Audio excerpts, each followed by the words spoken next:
What if everything you were taught about the Jewish diaspora was missing an entire chapter? Not a minor footnote, an entire chapter. One that involves a lost tribe, a mountain kingdom in Africa, 2,000 years of silence, and DNA evidence that is forcing historians to rewrite the origin story of the Israelite people. This is not a theory. This is not speculation.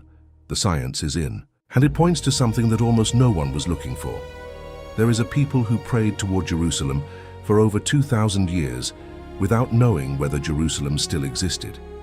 They kept the Sabbath in mountain villages so remote that for most of recorded history, no one outside their highlands was entirely sure they were real.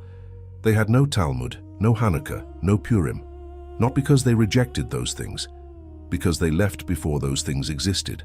They are the Beta Israel, the House of Israel, and for centuries the rest of the Jewish world either dismissed them as a legend or forgot them entirely. Then the geneticists arrived, not in person, but through the patient clinical work of extracting biological information from ancient bones and living populations. And what that science found in the highlands of Ethiopia is not just a curiosity about one isolated community. It is a thread that, when you pull it, unravels assumptions about the origin of the Israelite people, the movement of ancient populations out of the Near East, and the question of what it even means to carry a biblical lineage through 2.5 millennia of silence.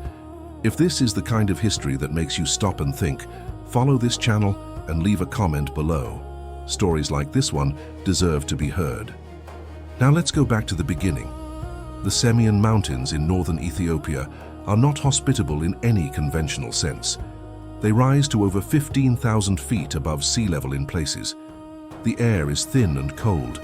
The terrain is all fractured basalt and vertical drop, a landscape that does not reward the careless. Gelada baboons patrol the cliffs. Fog rolls in without warning. European explorers who reached this region in the 19th century often wrote about it as though they had stumbled into a place that geography had forgotten to connect to the rest of the world. They were not entirely wrong. The villages scattered across those highlands and around the northern shores of Lake Tana, the vast inland sea that feeds the Blue Nile, had been sustaining a Jewish community for longer than most nations have existed. These were not temporary settlements. These were people who had built synagogues from stone, developed their own priesthood, preserved scripture in a language called Ge'ez that the rest of the Jewish world had never used, and maintained their distinctiveness across centuries of pressure to abandon it. They called themselves the Beta Israel. Everyone else called them the Falasha, a word in Ge'ez that means strangers or exiles, and which they deeply resented for reasons that will become obvious. The question of how they got there is the question that everything else depends on. And the honest answer is that no one agrees, which is exactly why the DNA matters as much as it does. There are, broadly speaking, several origin traditions, and they do not all point in the same direction. The Beta Israel themselves have historically claimed descent from the tribe of Dan, one of the 12 tribes of Israel. According to their tradition, the tribe departed the land of Israel generations before the Babylonian exile, passing through Egypt and traveling south along the Nile into the land of Cush. The timing in this account is crucial. They would have left before the destruction of the First Temple in 586 BCE, which means they would have carried with them a form of Judaism that predated everything the Babylonian exile would transform. No Talmud, because the Talmud did not exist. No Purim, because the story of Esther took place during an exile they never experienced. No Hanukkah, because the Maccabean revolt of 165 BCE happened over 5 centuries after. By this reckoning, their ancestors had already gone. A 9th century Jewish merchant and traveler named Eldad Hadani arrived in the city of Kairouan in North Africa and proceeded to astonish the local Jewish community with accounts of an independent Jewish kingdom beyond the rivers of Ethiopia. He claimed to be from this kingdom himself, a descendant of the tribe of Dan, and he brought with him a set of legal texts that the rabbis of Kairouan found both recognizable and strange. They were recognizably Jewish, but they contained none of the rabbinic additions that had accumulated over centuries of post-exilic development. They matched, almost precisely, the religious practices the Beta Israel were still observing in their mountain villages 1,000 years later. The rabbis of Kairouan were skeptical enough to write to Tzemach Gaon, a leading halakhic authority of the period, for guidance. His response affirmed that Eldad was genuine, that the tribe of Dan had settled south of Kush more than a century before the destruction of the First Temple. Scholars have been arguing about the implications of that ruling ever since. The second major origin tradition involves King Solomon and the Queen of Sheba. This one is older in Ethiopian culture, sits at the center of the national founding mythology, and connects the Beta Israel not to a departing tribe, but to a royal bloodline. According to Ethiopian legend, the Queen of Sheba, known in Ethiopian tradition as Makeda, visited Solomon in Jerusalem. She returned to Ethiopia carrying his child, a son named Menelik. When Menelik grew up, he traveled to Jerusalem to meet his father, and on his return he brought with him the Ark of the Covenant and a retinue of Israelite priests and scholars. Ethiopian Orthodox Christians believe Menelik founded the Solomonic dynasty that ruled the country into the 20th century. The Beta Israel tradition is more complicated. They have generally contested this version of their origins, insisting instead on the tribe of Dan account. But the Solomonic story is older in the region, more deeply embedded in Ethiopian culture broadly, and it too would place Jewish ancestry in the Ethiopian highlands at a period that predates most of what we think of as the Jewish diaspora. What both origin traditions share is an insistence on antiquity, not recent conversion, not medieval adoption of Jewish practice by Ethiopian Christians, which is the theory many mainstream historians of the 20th century preferred, and which the genetics are now systematically dismantling. The conversion theory was convenient in a specific way. It allowed scholars to explain the presence of Jewish practice in Ethiopia, without having to account for an ancient Israelite population that somehow traveled thousands of miles down the Nile and survived independently for centuries. The problem with convenient explanations is that they tend to collapse when examined carefully. This one started collapsing in the early 2000s and has been collapsing faster ever since. The genetics work like this.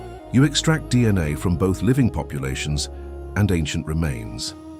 You look at patterns in the Y chromosome, which passes from father to son and preserves the paternal line, and in mitochondrial DNA, which passes from mother to child and preserves the maternal line. You also look at autosomal DNA, which is inherited from both parents and gives a broader picture of population mixing over time.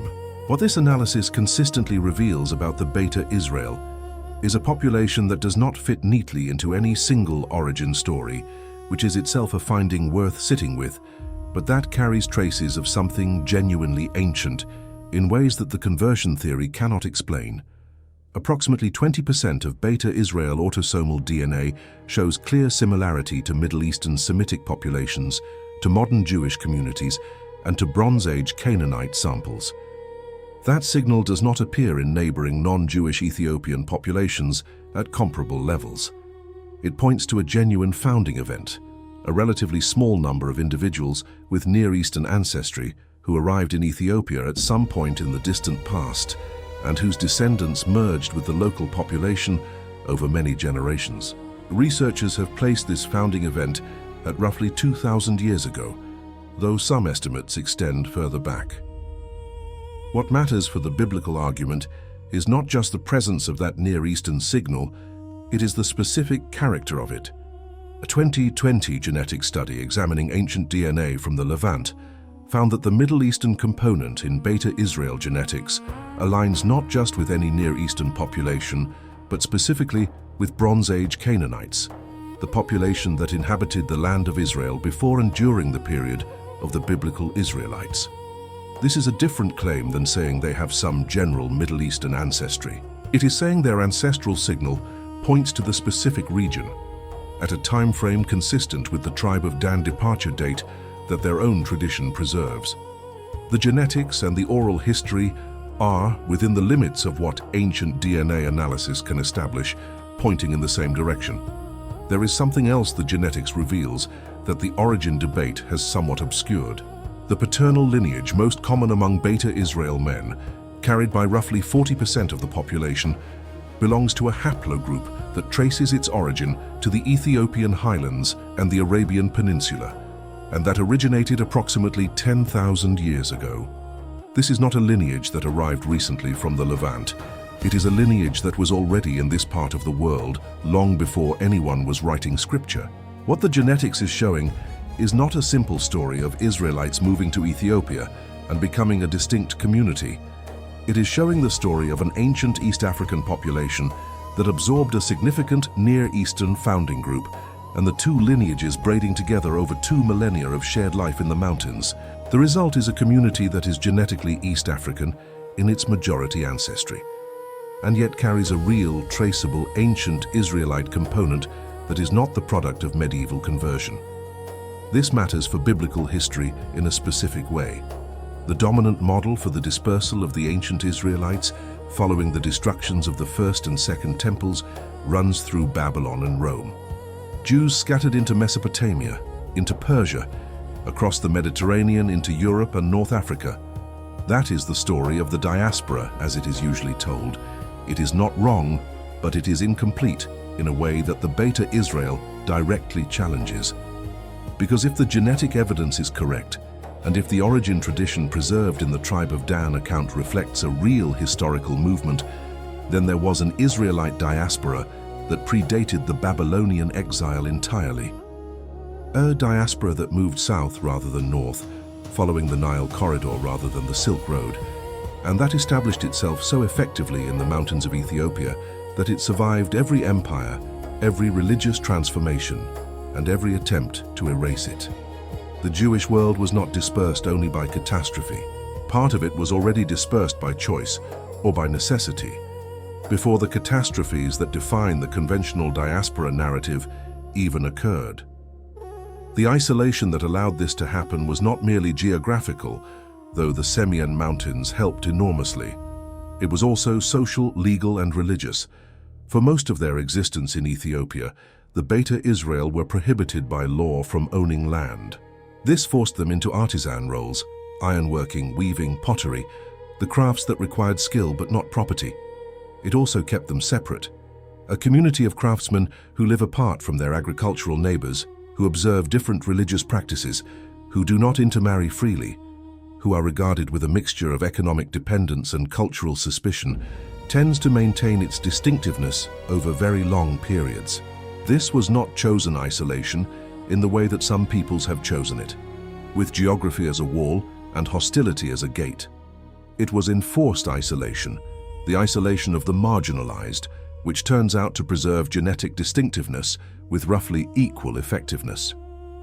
In the 6th century CE, the Christian emperor of Aksum, whose empire encompassed much of what is now Ethiopia and Eritrea, converted his kingdom to Christianity and began applying pressure on the non-Christian population to follow. The Jews refused. What followed was not a polite theological disagreement. It was a series of conflicts, suppressions, and forced retreats that pushed the Beta Israel communities further into the mountains and further into their own internal life. The Semien became their stronghold, its altitude and terrain providing a defensive advantage that partially compensated for the military disadvantage of being a minority community facing an imperial state. The records from the 6th through 13th centuries are sparse, which scholars have interpreted as reflecting the degree to which the Beta Israel retreated from the Aksumite cultural sphere entirely. They were there, but they were not participating in the world that was generating written records. They were surviving. Between the 9th and 13th centuries, this period produced what the Beta Israel themselves remember as their Golden Age. A Jewish kingdom with genuine political authority existed in the Semien region. It is mentioned by Marco Polo, who never visited Ethiopia but compiled reports from traders and travelers. It is mentioned by Benjamin of Tudela, the great 12th century Jewish traveler, who wrote of independent Israelite cities in the mountains of Eastern Africa where the inhabitants lived free of Gentile domination. It was ruled by a line of kings who claimed descent from the high priest Zadok, the priest of Solomon's court. The most dramatic figure from this period is a queen named Judith, or Yodit, who led a revolt that shook the Aksumite Empire at its foundations, overthrew the reigning dynasty, and imposed Jewish rule over a substantial portion of the Ethiopian highlands, for a period that various sources estimate at somewhere between 40 and 100 years. The details of Judith's reign are wrapped in legend and contested by historians. The basic fact of it, that she existed, that she fought, and that she won for a time, is accepted by enough sources across enough traditions to be treated as real. A Jewish queen who conquered a Christian empire in medieval Africa is not the kind of thing that gets invented without a basis. The 13th century saw the Solomonic dynasty restored to power and the beginning of a centuries-long campaign to reduce the Beta Israel from an autonomous kingdom to a subject population. This process was slow and violent, and punctuated by the kind of reversals that characterize any long conflict. Emperor Amda-Seyon sent forces against the Jews of Semyon in the 14th century. Emperor Yeshak in the early 15th century issued an edict that stripped those who refused baptism of their right to own land, which formalized what had in many places already been practiced informally. The Beta Israel fought back repeatedly, maintaining armed resistance from their mountain strongholds in a series of conflicts that stretched across 200 years. In 1627, Emperor Susenyos finally broke them. He conquered the kingdom of Beta Israel, confiscated their lands, and ended the political independence that had lasted in some form for over 1,000 years. The community that emerged from this defeat was not extinct, but it was diminished, scattered, and stripped of the institutional structures that had sustained its collective life. What the Beta Israel carried through all of this was the thing that is hardest to destroy, which is memory encoded in practice. Their form of Judaism is often described in academic literature as pre-rabbinic, and that description is technically accurate but somewhat misleading. It makes it sound like an inferior or incomplete version of something else. It is more precise to say it is an older version. They observe the Sabbath with an intensity that rabbinic Judaism actually relaxed over centuries of interpretation. They follow dietary laws derived directly from the Pentateuch rather than from the later elaborations of the Talmud. Their priests, called Kesim, are a hereditary religious leadership that traces its lineage through the community over many generations. Their scripture is the Orit, which maps closely to the Hebrew Torah and several books of the Hebrew Bible, transmitted in Ge'ez, the ancient Semitic language that was already archaic by the medieval period. They observe monthly ritual purity practices that have parallels in the Hebrew Bible, but were modified or discontinued in Rabbinic Judaism. On the 50th day after Yom Kippur, they observe Sigd, a ceremony in which the community assembles on a hilltop, reads from the Torah, fasts, and prays facing Jerusalem, the city they believed still existed, and to which they believed they would one day return. They did not know whether the rest of the Jewish world had survived. There is no gentle way to state this. For extended periods, the Beta Israel believed they might be the last Jews. They preserved scripture and practice under the assumption that if they did not preserve it, it would be lost. The temple in Jerusalem had been destroyed in 70 CE. Word of that catastrophe had reached them in some form, though how reliably and with how much detail remains unclear. They knew the temple was gone. They did not know what had grown in its place. The rabbinic Judaism of the diaspora, the Talmudic tradition, the medieval legal codes, the Kabbalistic developments, the reform movements of the 19th century. All of that happened in a world they had no access to. What they preserved was what they had when the door closed, and they preserved it with a fidelity that professional archivists might find instructive. The first significant attempt by the outside Jewish world to make sustained contact with the Beta Israel came in the early 19th century, when European Jewish scholars and explorers began reaching their villages in the northwestern highlands. What they found astonished them, not a corrupt or degraded fragment of Judaism, as some had expected, but a living tradition that had maintained itself in isolation for what appeared to be an extraordinary length of time. Joseph Halevi, a French Jewish Orientalist, traveled to the region in 1867 and returned with detailed ethnographic accounts and Beta Israel religious texts that he brought to the attention of European Jewish organizations. His student, Jacques Feitlovich, made multiple journeys to the highlands between 1904 and the 1930s, eventually bringing a group of young Beta Israel men to Europe for education. the first sustained point of contact between the isolated community and the broader Jewish world. Feitlovich also managed to disrupt the ongoing efforts of Protestant missionaries to convert the Beta Israel, a campaign that had been underway for decades with minimal success. The community apparently felt they had maintained their faith through conditions considerably more severe than missionary pressure, and saw no particular reason to abandon it now. The question of whether the Beta Israel were genuinely Jewish, in a halakhic sense, meaning according to traditional Jewish law, was debated by rabbinic authorities for most of the 20th century. The answer mattered enormously for practical reasons, because Israel's law of return grants all Jews the right to immigrate to Israel, and the question of whether the Beta Israel qualified was ultimately a legal question as much as a historical one.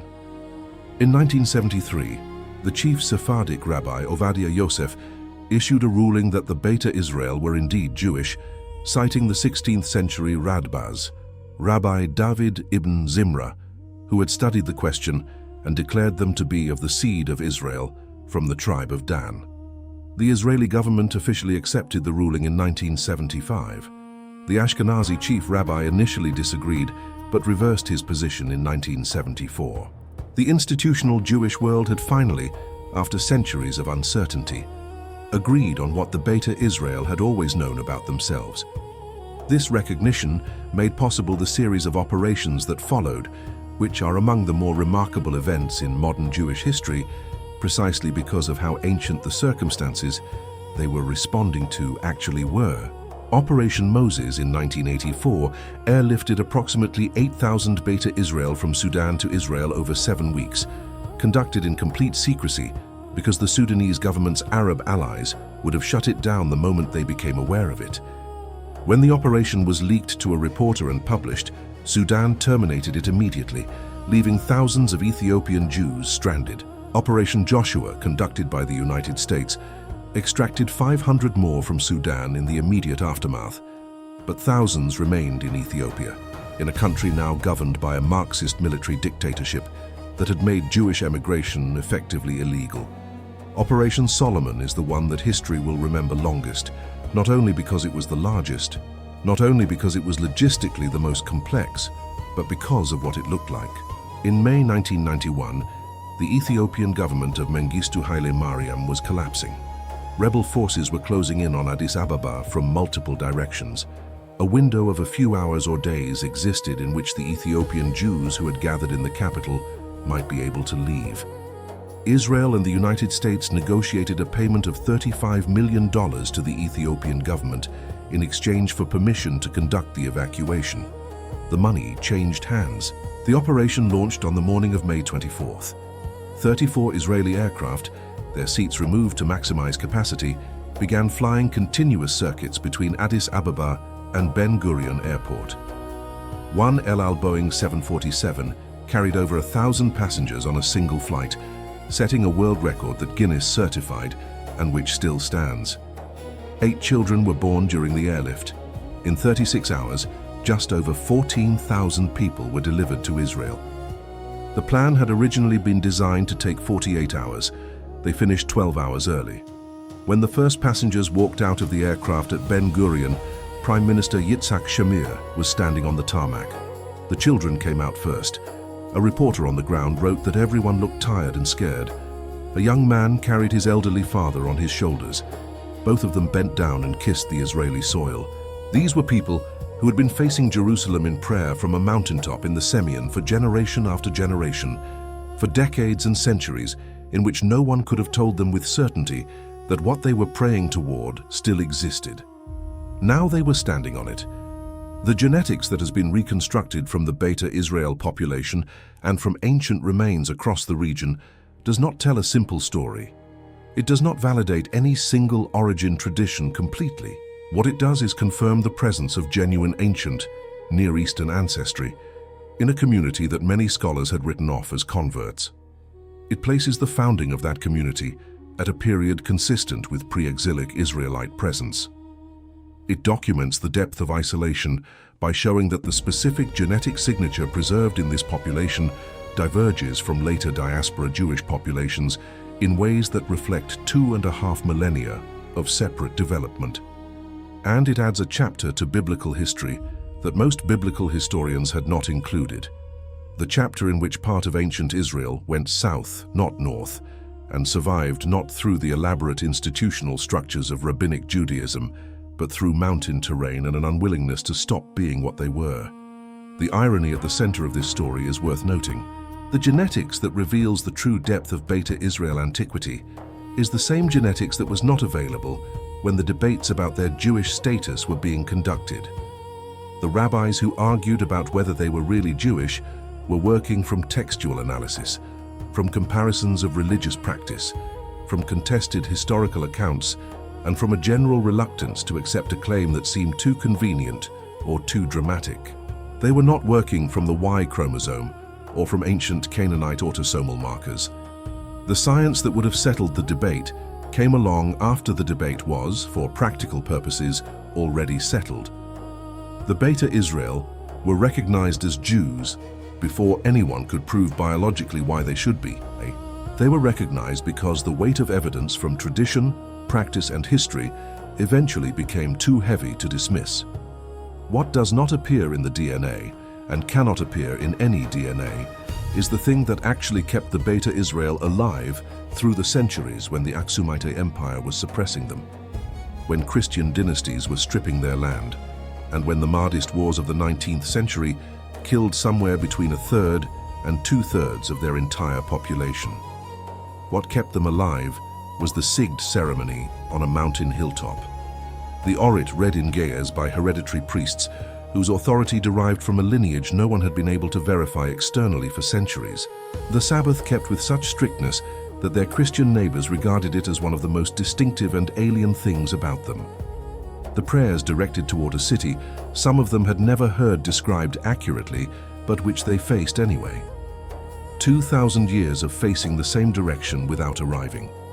Today, approximately 175,000 Israeli citizens trace their roots to Ethiopia. The community has integrated into Israeli society at the pace that any community integrates when it arrives from a radically different material context into a modern industrial nation, which is to say imperfectly, slowly, with friction and discrimination, and also with remarkable individual achievement. The first Ethiopian-born Israeli ambassador was appointed in 2012. The first Ethiopian-Israeli cabinet minister was sworn in 2020. Ethiopian-Israeli soldiers serve in the IDF. Ethiopian-Israeli scientists, doctors, lawyers, and politicians exist in numbers that would have been unimaginable to anyone standing on a Semian mountaintop in 1980, praying toward a Jerusalem they had still never seen. What the genetics is still sorting out, and what will likely take another generation of ancient DNA analysis to fully resolve, is the precise route and timing of the original Israelite presence in the region. The Nile Corridor hypothesis, the idea that ancient Israelites moved south through Egypt into Sudan and eventually into the Ethiopian highlands, fits both the geographic evidence and the tribal tradition. Incense burners inscribed in Sabaic script and dated to approximately 600 BCE have been found at the ancient site of Adi Kere, near the former capital of the pre-Aksumite kingdom of Demt, and those inscriptions refer to Hebrews living among the local population. That is within a century of the Assyrian conquest that, according to the biblical account, scattered the northern tribes. The first hard archaeological evidence of Jewish presence in the Ethiopian highlands and the traditional date of the tribe of Dan's departure from Israel are close enough in time to make the connection more than merely speculative. The tribe of Dan is a complicated figure in the biblical narrative even before its claimed Ethiopian diaspora. In the Book of Judges, the Danites are portrayed as a tribe that could not hold its original territory along the Mediterranean coast. Displaced by the Philistines, migrating north to the city they would rename Dan, near the headwaters of the Jordan River. They are associated with idol worship in ways that made later rabbinic interpreters uncomfortable. They appear in the genealogies and the tribal lists, but occupy a secondary position in the ceremonial and legal literature. A tribe that is peripheral in the canonical record, that moves when pressed, and whose later history is murky, is also a tribe that could plausibly have continued moving south when the northern kingdom fell to Assyria in 722 BCE, passed through the Egyptian territories where Jewish communities were already established, and eventually arrived in the highlands of a country that would remember them for the next 2.5 millennia. History occasionally produces outcomes that are too symmetrical for easy assimilation. The Beta Israel prayed toward Jerusalem for 2,000 years, while Jerusalem largely forgot they existed. The genetic science that finally confirmed their ancient ancestry did not become available until after the political and religious establishment had already recognized their Jewishness on other grounds. The mountain strongholds that made them difficult for the Ethiopian Empire to destroy also made them difficult for the Jewish world to find. The isolation that preserved their pre-rabbinic form of Judaism in remarkable detail also meant they never knew about the developments in Jewish law and practice that might have helped them survive their 19th century catastrophes. The theology survived. Many of the people did not. The ones who did survive prayed toward Jerusalem from mountains that are now thousands of miles away, in a land their ancestors supposedly left because they could not hold their original territory, which is either a very long journey home or the most patient claim on record. The DNA does not resolve the deepest questions. It does not tell you whether the story of the tribe of Dan's exodus from Israel is exact history or a tradition that preserves the memory of genuine ancient movement through the cultural technology of genealogical narrative. It does not tell you whether the Ark of the Covenant that the Ethiopian Orthodox Church claims is preserved in Axum was brought there by Menelik or arrived by some other route, or was never there at all. It does not resolve the contested question of whether the kingdom of Beta Israel at its height was the independent state the community's tradition claims, or the looser confederacy of highland communities that some historians argue is better supported by the external sources. What it does tell you is that 2,000 years ago, or possibly longer, people with genuine ancient Near Eastern ancestry arrived in the Ethiopian highlands and never left. It tells you that the community descended from that founding event maintained enough genetic distinctiveness over 2 millennia of mountain isolation to be detectable today. And it tells you that the story of the Jewish people is larger, older, and more geographically ambitious than the conventional diaspora narrative has tended to acknowledge. The Beta Israel did not wait to be found. They were not waiting in any passive sense at all. They were farming the hillsides, keeping the Sabbath with a strictness that their neighbors found incomprehensible, reading the Orit by firelight in Ge'ez and facing Jerusalem. They were doing what they had always done, which was everything they could to remain what they were. The genetics simply confirms what they already knew. They were always exactly what they said they were,